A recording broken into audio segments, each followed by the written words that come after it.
Thank you for the introduction, and good afternoon to everyone. I'd like to welcome all of our attendees from across the country and the globe to this discussion of updates to the Office of Prescription Drug Promotion's Core Launch Review Process. OPDP has evaluated trends in core launch submissions over the past several years.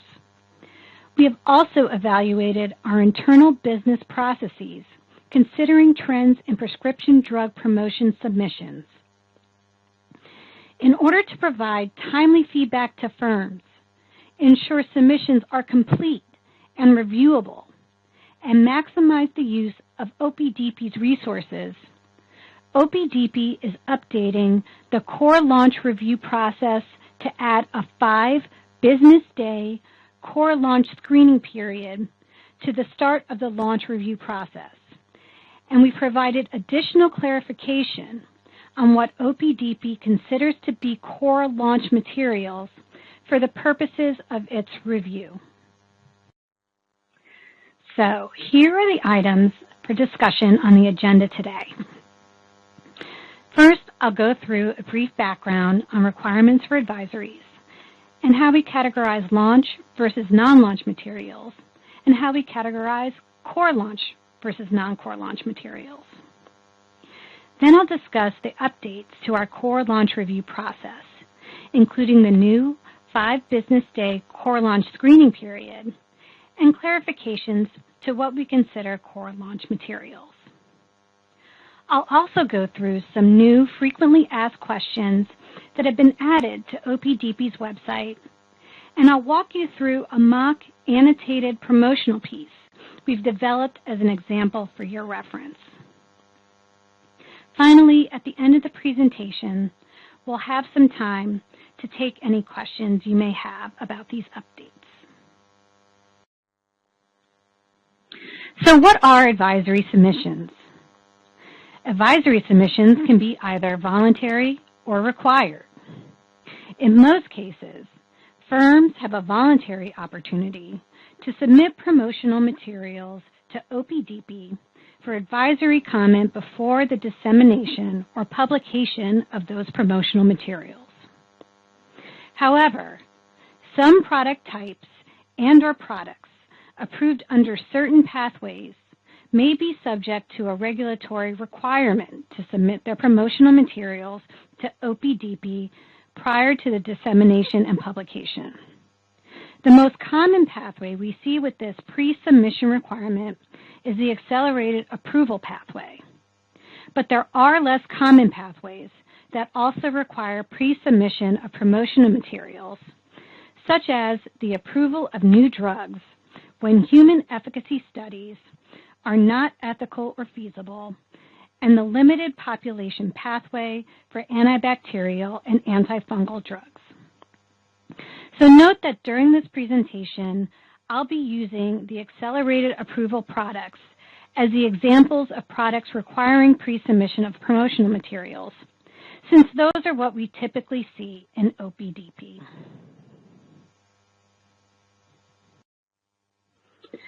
So what are launch advisory materials?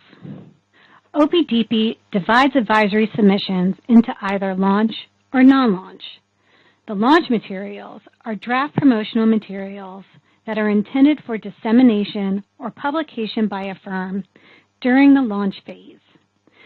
So for those applicants that voluntarily submit draft promotional materials to OPDP, the launch phase is the first 120 days that an FDA-approved product, indication, delivery system, formulation, dosage form, dosing regimen, strength, or route of administration is marketed to the public.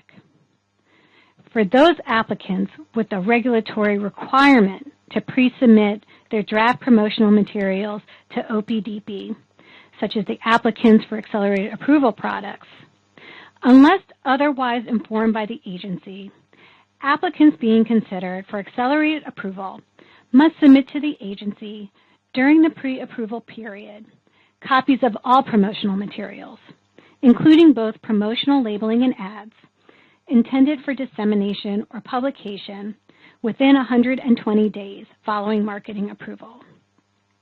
So essentially, for accelerated approval products, any promotional materials intended for use during the launch period, meaning the first 120 days following marketing approval, these must be submitted to OPDP prior to that approval. The non-launch materials include draft promotional materials submitted to OPDP for advisory comments outside of the launch phase. So what are core launch advisory materials? OPDP categorizes launch advisory materials into either core or non-core launch materials. Section 4.C.1 of the guidance titled Providing Regulatory Submissions in Electronic and Non-Electronic Format, Promotional Labeling and Advertising Materials for Human Prescription Drugs, hereafter called the OPDP Electronic Submissions Guidance, provides a list of what core launch materials generally include. And they generally include the following. One comprehensive promotional labeling piece directed towards professionals. This could be a sales aid, a visual aid, a detail aid, or an exhibit panel if there is a major conference within the launch phase that's limited to 12 or fewer pages. One advertisement directed towards professionals, such as a journal ad, limited to 4 or fewer pages, not including the PI or brief summary. One comprehensive direct-to-consumer or DTC labeling piece, such as a patient brochure, limited to 12 or fewer pages, noting that if developed in accordance with the revised draft guidance titled Brief Summary and Adequate Directions for Use, disclosing risk information in consumer-directed print advertisements and promotional labeling for prescription drugs, also known as the Brief Summary Guidance, it should be limited to 12 or fewer pages, not including the consumer brief summary. So for example, if you submit a 15-page patient brochure as a core launch piece, but 3 pages are the consumer brief summary, that piece would still meet the criteria for core. You could also have one DTC advertisement, such as a magazine ad, limited to 4 or fewer pages, not including the brief summary. Or a professional and/or DTC product website, limited to 12 printed, legible pages each. Or an electronic sales aid, if it is a derivative of a comprehensive labeling piece, meaning it contains the same or similar claims and/or presentations to that comprehensive labeling piece. And I know that's a lot of information, but this is all in the OPDP Electronic Submissions Guidance for your reference. So in the spirit of fulfilling the shared interest of enhancing the public health, OPDP's review and comment process on proposed core launch materials assists firms with their initial basic launch introductory messaging. However, some recent core launch submissions have presented challenges for OPDP and firms, such as lengthy comment letters from OPDP delivered in a suboptimal time frame for firms. Submissions with highly nuanced claims and presentations that are not limited to claims based solely on the information contained in the PI, information from the registration trials, or publications directly related to those trials. And submissions with hundreds or even thousands of pages of references, which require extensive review and prolonged consultation.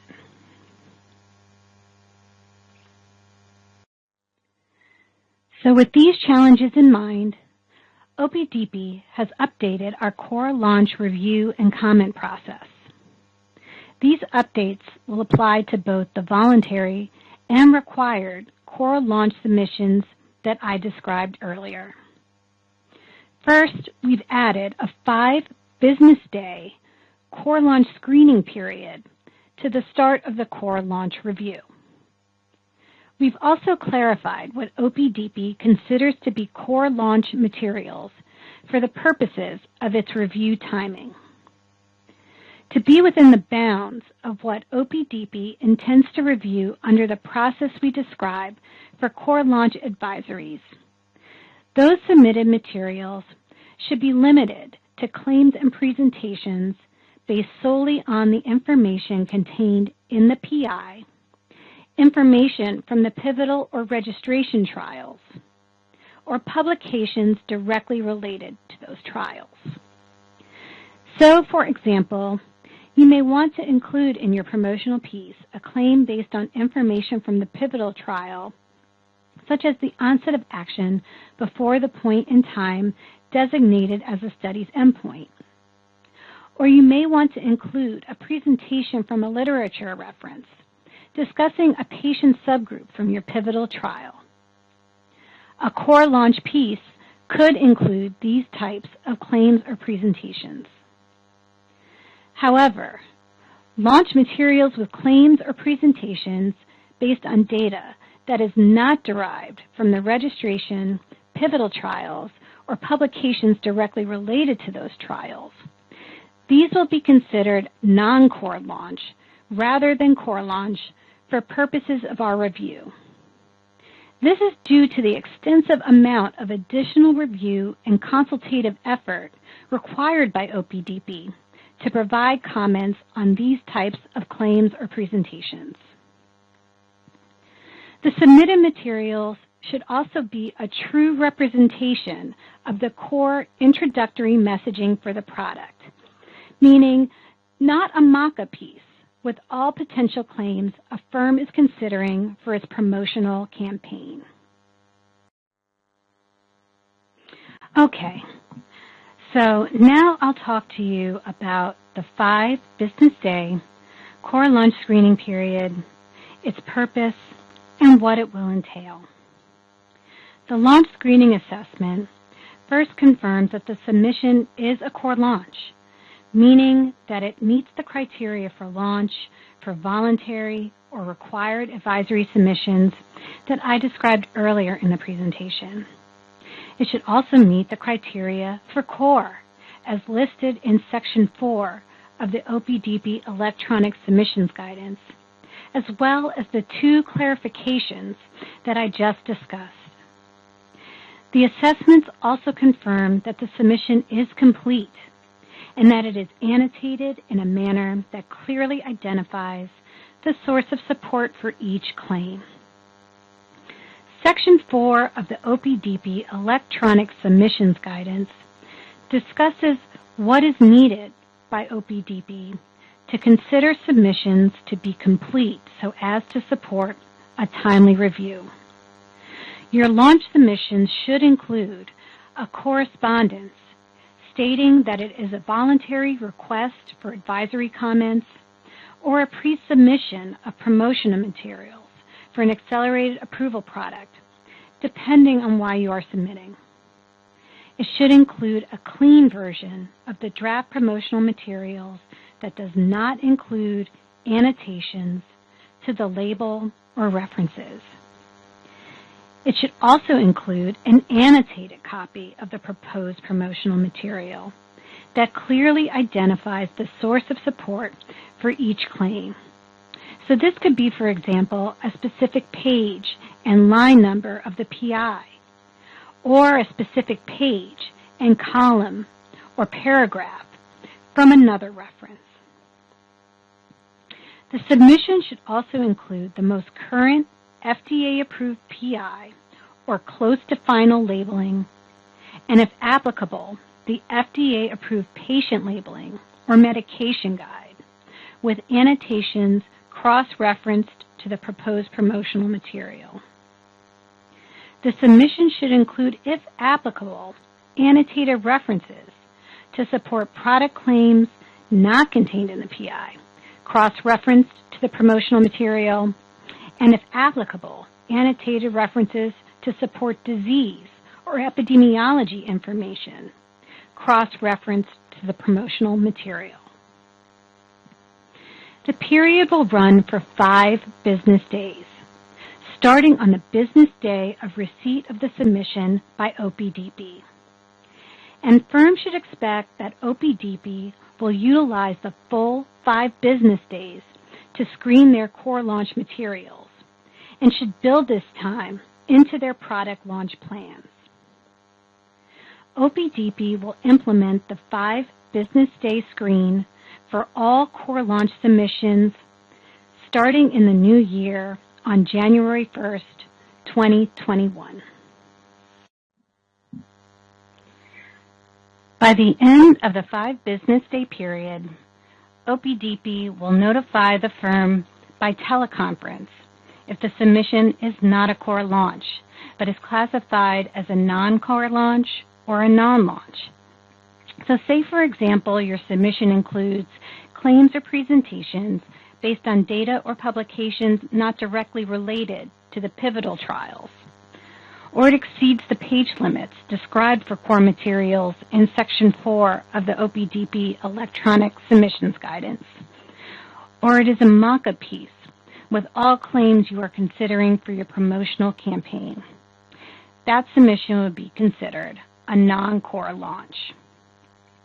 If you submit your materials outside of the first 120-day marketing period for an FDA-approved product, indication, delivery system, formulation, dosage form, dosing regimen, strength, or route of administration for voluntary submissions, or if it was submitted after marketing approval for required submission, that would be considered a non-launch. We'll also notify the firm if it needs an amendment or reference document as described in the OPDP Electronic Submissions Guidance to make it complete and reviewable. As a reminder, per the OPDP Electronic Submissions Guidance, amendments and reference documents should be used to submit materials that were missing from the original submission. Amendments must include at least one clean material and may also include missing annotated materials, an annotated PI, or references.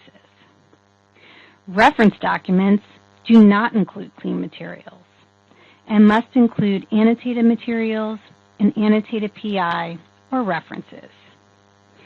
Amendments and reference documents will be assigned a new 5 business day core launch screening period once they are received by OPDP. We'll also notify the firm if the submission does not include annotations that clearly identify the source of support for each claim. If no such issues are identified, the firm will not be contacted, and then the core launch review will begin on the 6th business day after the submission was received. So let's walk through an example of how this may work. Say if OPDP receives a core launch submission on Friday of a holiday weekend where the federal government is closed on Monday. Friday would be day 1 of the screening period. And then because the weekend and holidays don't count towards the screen, the following Tuesday would be day 2 of the screening period. Friday would be day 5 of the screening period. And if there are issues with your submission, you will hear from us during this time. If there are no issues with the submission, the core launch review would begin on the 6th business day after we receive the submission, or Monday of the next week. So this would start the clock for our 45-day goal to provide comments to firms. Now please note that the 45-day clock is still measured in calendar days and is adjusted to remove the time required for consultation outside of OPDP. Now, if there is an issue, for example, the submission was not considered core launch, it's not complete or reviewable, or some combination of these factors, we will schedule a teleconference with the firm by day 5 of the screening period to discuss. If the submission does not meet our definition of core launch, firms can then make the business decision to revise and resubmit to meet the definition of core launch, or have OPDP move forward with reviewing the materials as a non-core launch or non-launch.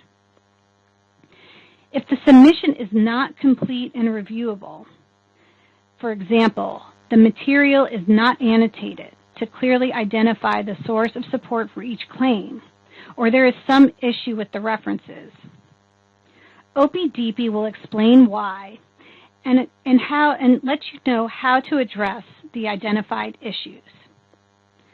Again, please note that if you choose to resubmit materials to meet the definition of core launch, or if you submit an amendment or reference document so your submission is complete and reviewable, these will be assigned a new 5-business-day core launch screening period once received by OPDP. I also want to emphasize that we will only contact the firm if issues are identified with the submission. We expect that the majority of submissions will not require OPDP to contact firms and that the review will automatically begin on the 6th business day after receipt by OPDP of the core launch submission.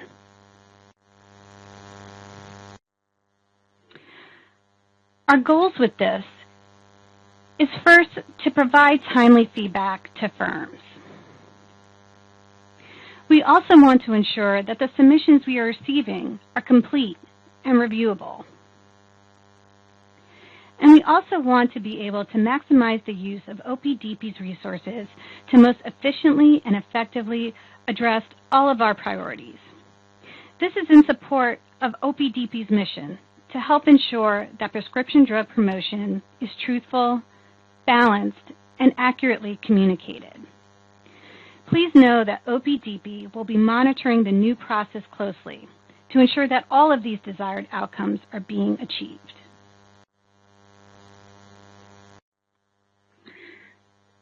So I know that was a lot of information, and if you feel like you missed any of it, please don't worry, because we have added this to our frequently asked questions on OPDP's website. We've also added some additional new FAQs, and these were posted yesterday, so I encourage you to take a look at them later on when you get a chance. The new FAQs include these following questions. What does an annotated core launch piece look like? If a firm's piece presents information not contained in the PI, but that may be consistent with the PI, will OPDP consider the core launch advisory submission to be complete if it does not include a CFL analysis? How do consults influence core launch advisory response times from OPDP? And how does OPDP prioritize the review of non-core launch materials?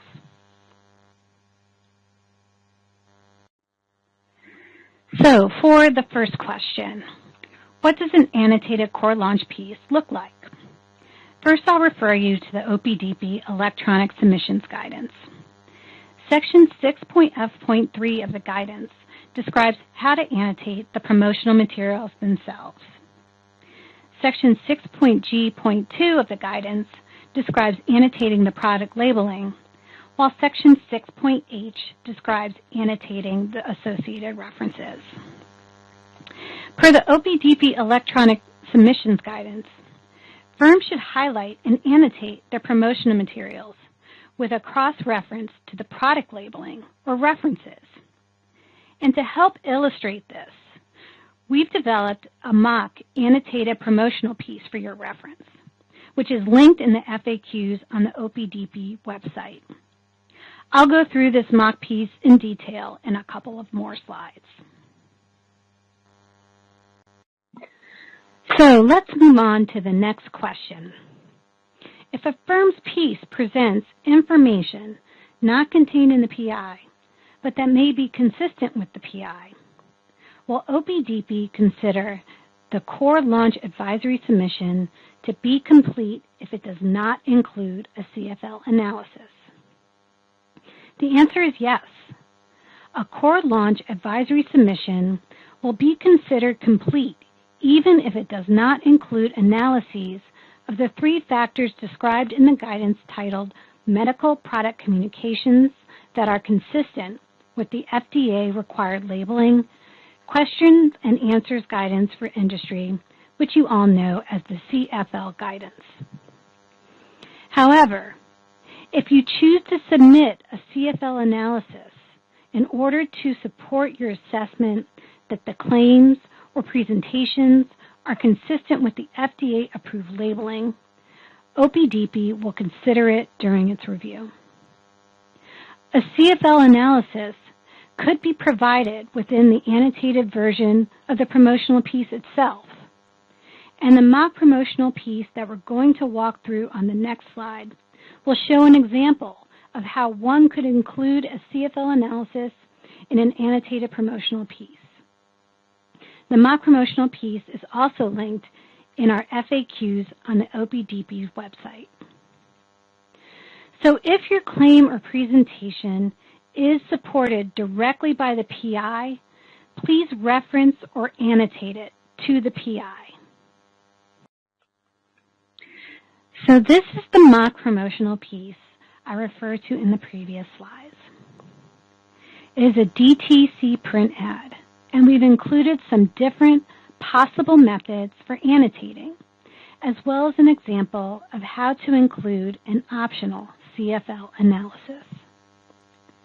On the right, you'll first see a claim describing various symptoms, annotated to a literature reference which describes the specific page, paragraph, and line number where the supportive information can be found.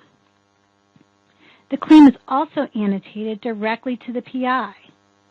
The annotation to the PI describes the page number, the section of the PI, in this case, section 14, the clinical study section, the paragraph and line number of the supported information.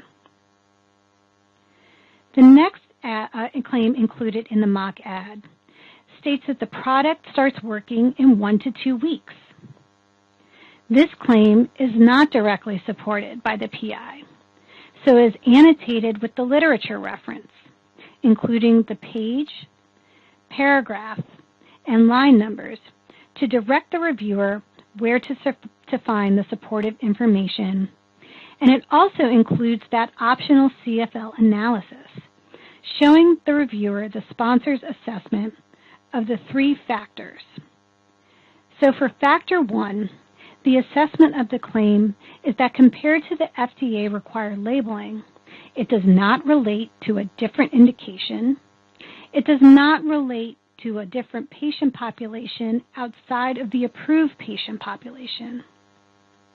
It also assesses that the claim has no conflict with any use limitations or directions for handling, preparing, or using the product. It also says it has no conflict with the recommended dosage or use regimen, route of administration, or strength. The assessment for factor 2 is that the claim does not increase the potential for harm to health relative to the information in the FDA-required labeling. And the assessment for factor 3 is that the claim does not conflict with the directions in the FDA-required labeling to enable the product to be safely and effectively used under the conditions represented or suggested. A similar method is shown at the bottom of the ad to annotate the claim that the product is non-drowsy. Note that the annotation to the literature reference includes abbreviations and symbols to designate the page and paragraph. This annotation also includes an optional CFL analysis going through the sponsor's assessment of each of the 3 factors. On the left is another possible method to annotate claims. These claims are all directly supported by the patient labeling, the PPI, and the reviewer is directed to a specific page and a section of the PPI designated by the letter to support each claim. So here is the associated mock patient labeling, the PPI, that is cross-referenced to the annotated mock ad. As you can see, each section of the PPI has been designated with a letter, and this letter, if you recall, correlated to a particular claim or presentation in the print ad. In this way, the reviewer can easily and clearly match the claim in the ad to the source of its support in the patient labeling. So this is the second page of the mock PPI, which includes one last letter, the letter H, which correlates to the common side effects seen with the product. There are some important notes that I'd like to point out about this mock ad. The mock ad is provided for informational purposes related to the methods for annotating submissions only. This ad does not necessarily represent all of the risk or efficacy information that should be included in promotional materials in general. This presentation is not meant to imply that these are the only methods that may be used to annotate submissions. Different examples of methods for annotating have been included in the mock ad to show various ways a submission could be annotated. However, we recommend using a consistent method throughout your submission for all references included in the submission. This example includes one example of a reference cited in a mock ad, the annotated PPI, that is annotated and highlighted to the mock ad. It does not include examples of all the references included in the mock ad annotations, such as the literature references. However, all references included in the annotations should be included with the advisory submissions. A page number was added to the annotated version of the mock ad to improve efficiency of the review and communication of OPDP's advisory comments. The CFL analyses included in the mock ad are examples of how optional CFL analyses could be included to help facilitate OPDP's review of information not contained in the FDA-required labeling for the product, but that may be consistent with the FDA-required labeling for the product. As a reminder, per the CFL guidance, to be truthful and non-misleading, representations or suggestions made by firms about their products need to be grounded in fact and science and presented with appropriate context. Any data, studies, or analyses relied on should be scientifically appropriate and statistically sound to support the representations or suggestions made in a CFL promotional communication. And please see the CFL guidance for additional information about CFL claims and how to conduct an optional CFL analysis. Okay, so our next question is, how do consults influence core launch advisory response times from OPDP? First, firms are reminded that if a launch advisory submission is designated as core, the 45 calendar day response goal does not include consultation time outside of OPDP. Materials with claims and presentations not derived completely and directly from the FDA-required labeling for the product may require consultation with other experts within the FDA, which will result in a longer turnaround time for comments from OPDP. Consultation times can vary depending on the complexity of the claims and supporting documentation, as well as the workload of the FDA expert being consulted. So firms should build longer overall response times into their launch implementation plans if they ask for advisory comments on their core launch materials that include such claims and presentations. Okay, so we're down to the last new frequently asked question to discuss today. How does OPDP prioritize the review of non-core launch materials?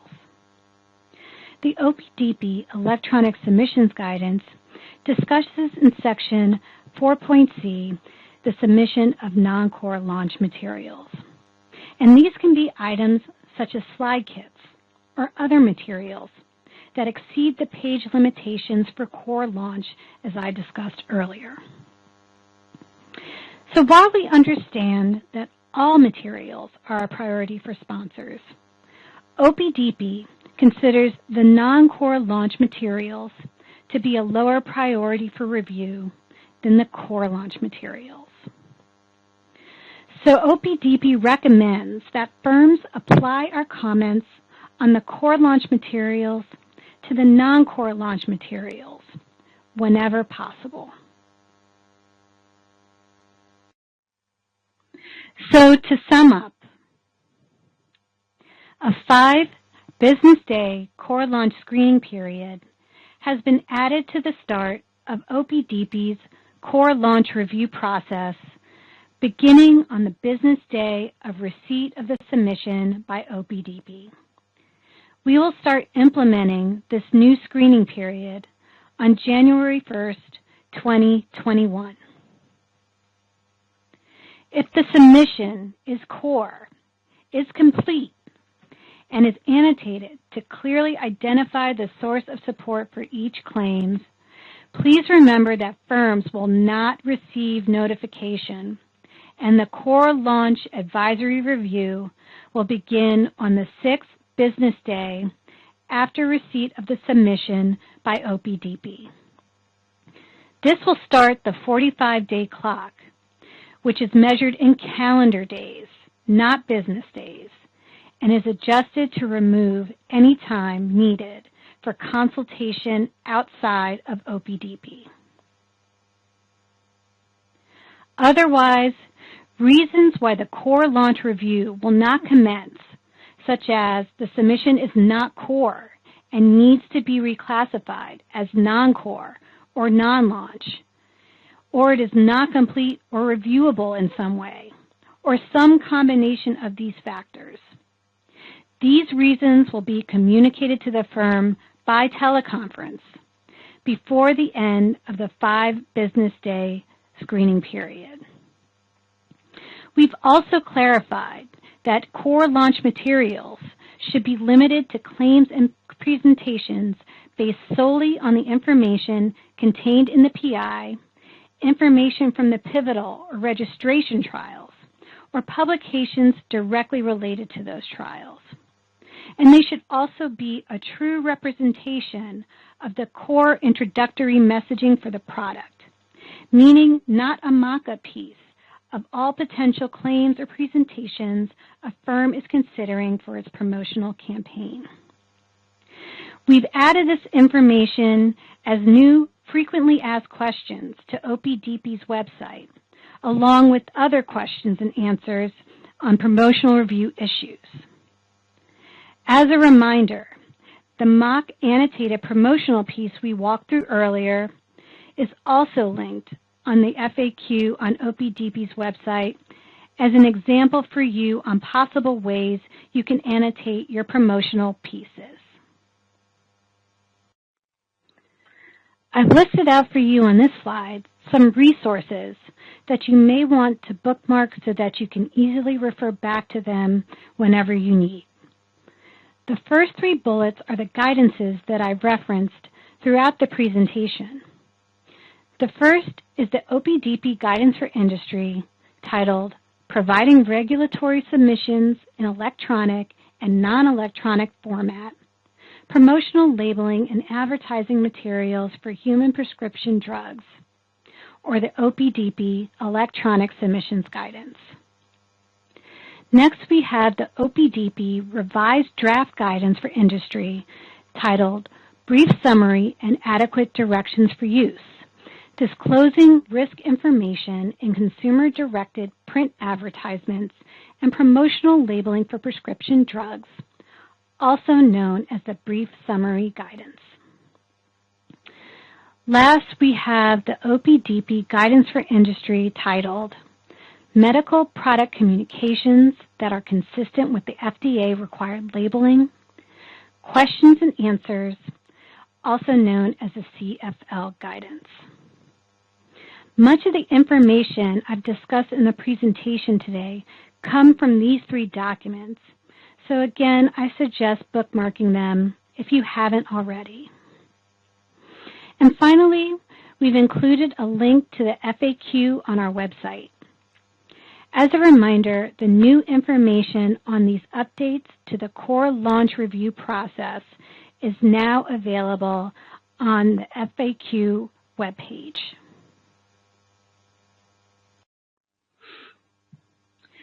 So here's how you can contact us if you have any questions at all about the 5 business day core launch screening period, the new frequently asked questions, or how to submit core launch promotional materials.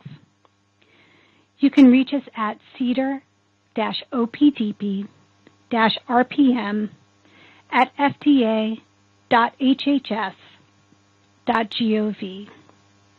And if you have any technical questions on how to, say, submit ECTD submissions or how to submit through the NextGen portal, you can reach out directly to our OPDP ECTD team at opdp-ectd@fda.hhs.gov. And we're a very responsive office, so if you do have questions on these issues or on any issues relating to promotional materials, please don't hesitate to reach out to us at one of these email addresses. Okay, so that's all the OPDP updates that I have for you today. So I really want to say thank you for tuning in and giving me some of your valuable time and attention to share these important updates with you. The recording of this webinar should be posted online in the next few days or so. And since this was a lot of new information, if you'd like to go back and review any of this discussion again, it should be available for you to listen to soon. Okay, and with that, I'm going to pause here while we get ready to take some questions from the audience. Thank you again so much.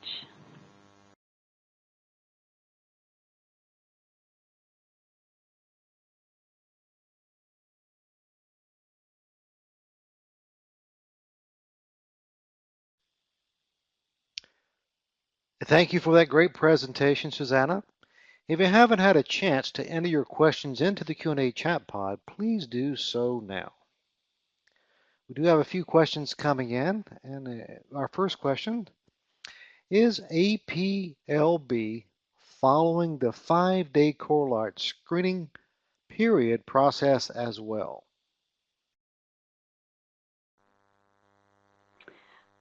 Hi, Ray. I hope you can hear me okay. So for the first question, no, the 5-day screen was developed for OPDP. So if you have questions or need information about launches for Appleby products, please contact Appleby.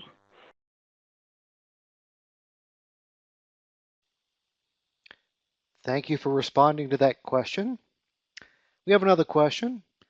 Has OPDP changed the page limits for core launch review? So the page limits for core launch review, you can go back to the OPDP Electronic Submissions Guidance.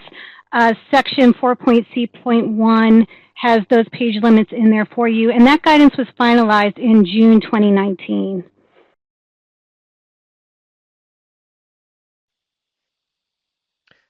Thank you for responding to that question. The next question is, does OPDP review medical device ad or promotional material? If not, who does? Okay, so generally, medical device promotion is reviewed by our Center for Devices, CDRH, and you can contact them if you have any questions about medical device promotion.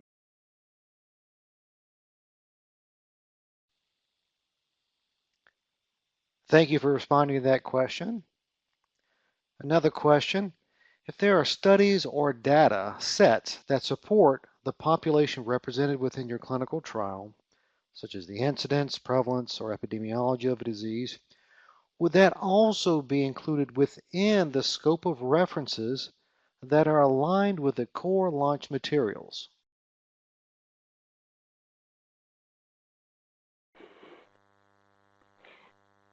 Okay, so I refer you back to that clarification that materials should be limited to claims and presentations based solely on the information contained in the PI, information from the pivotal or registration trials, or publications directly related to those trials.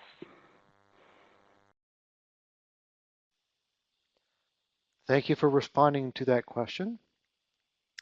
The next question, I don't understand the explanation of a true representation. Could you please provide additional details about what you mean?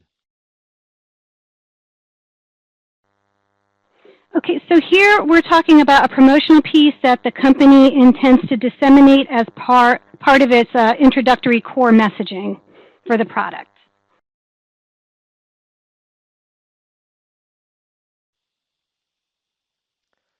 Thank you for responding to that question.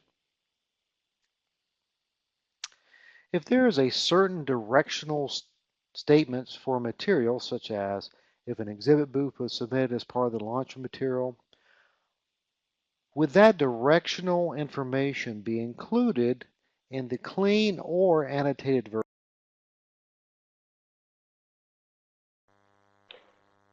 So that information for directional statements, you should include that in the annotated version of your piece.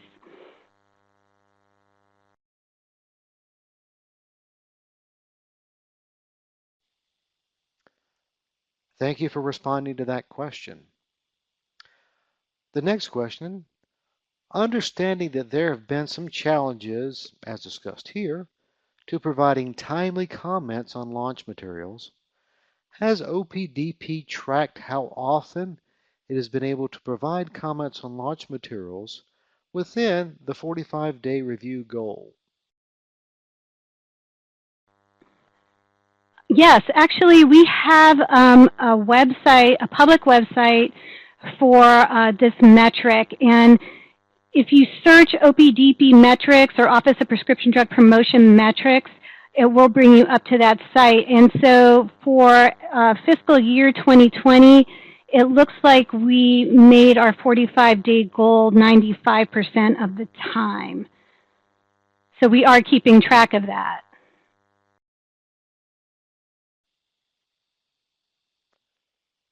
Thank you for responding to that question.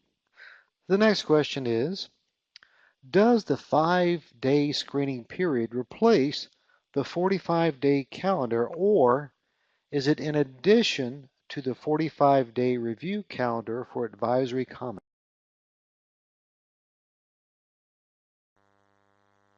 Okay, so the 5-day screening period is in addition to the 45-day calendar goal, and it does come at the beginning of the core launch review period, and it is 5 business days. So it will start, 5 business days will start, and then after that 5 business day period, the 45-day calendar goal will start if there's no issues with the submission.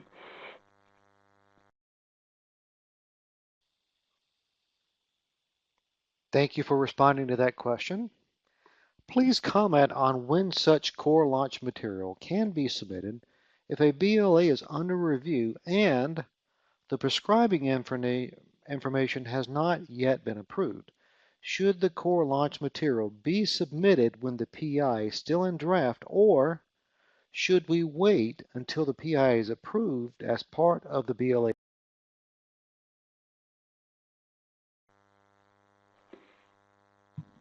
So you can submit your core launch materials with substantially complete labeling, meaning that your labeling negotiations is finished or is close to finished. And so that happens like before actual approval, but you can submit your core launch materials with a substantially complete label.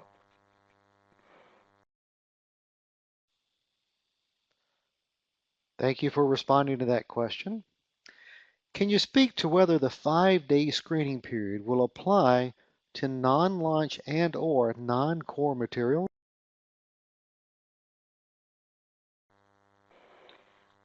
So the 5-day screening period is really to assess core materials. We may determine during the course of the 5-day period that your core materials are actually non-core materials or non-launch materials, but this is really targeted towards our core launch reviews. Thank you for responding to that question. Can you please confirm what method of contact OPDP will utilize to communicate to firms that there are issues based on the 5 business day core launch screening process? Will this only be via teleconference? Are there communication methods or other communication methods utilized?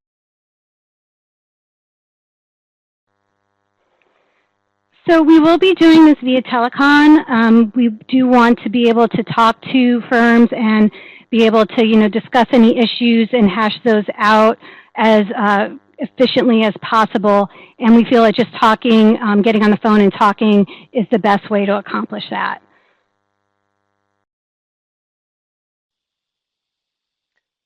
Thank you for responding to that question. The next question: is the core launch review period 45 business days or 45 calendar?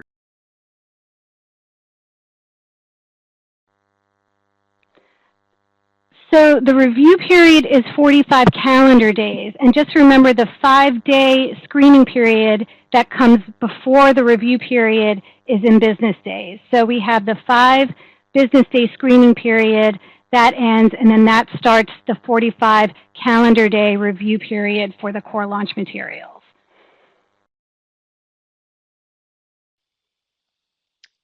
Thank you for responding to that question. Will there be any public reports or metrics to see whether this new process is reducing workload and to what extent?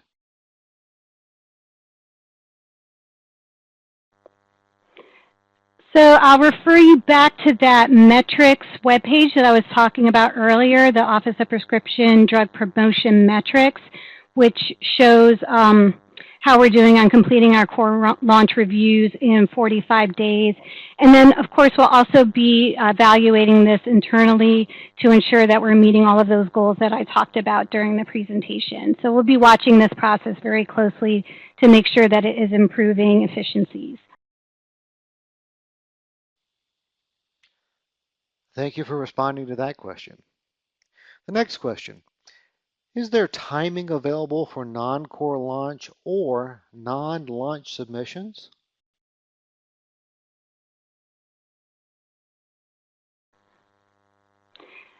So just reminding you that we do understand that all materials are a priority.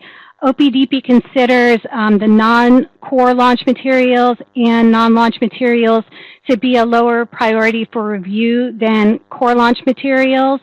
So OPDP would be able to, excuse me.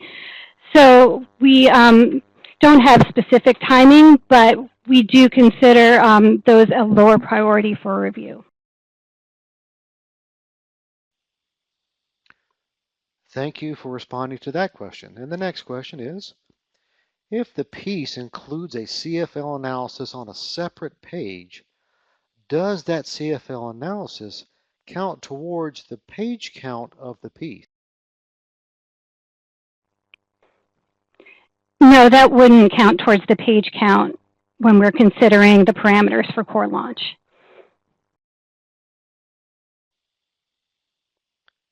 Thank you for responding to that question. The next question is: I plan on submitting a visual aid and journal ad for advisory comment on December 4th. Do I have to follow this guidance?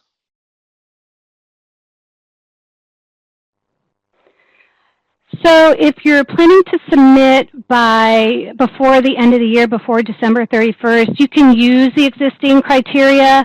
But if you're planning to submit and the submission will arrive after January 1st when we're starting to implement the new updates, it'll be evaluated under the new process. But if you have any questions at all, you can contact us and we can talk about those.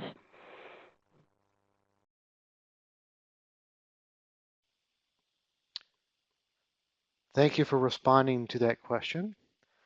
The next question is, will the 5 business day screening period apply to launch press releases?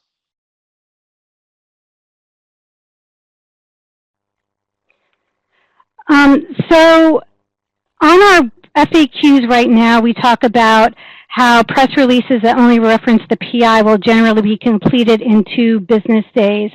So those press releases that only reference the PI will not be subject to the 5 business day screening review. But for press releases that include references outside of the PI or that require consultation, we'll notify the sponsor that we are treating that press release as a regular launch, including that 5 business day core launch screening period. Thank you for responding to that question. We have time just for one more question. After the 5 business day screening period, if OPDP needs to notify the sponsor, who from OPDP will reach out to the sponsor? The OPDP reviewer or the project management?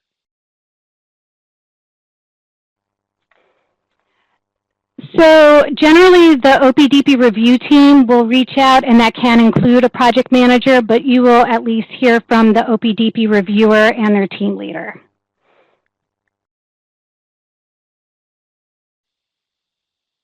Well, that's all the time we have. A huge thank you to our presenter for your very informative and timely talk, and also for responding to the questions that came in.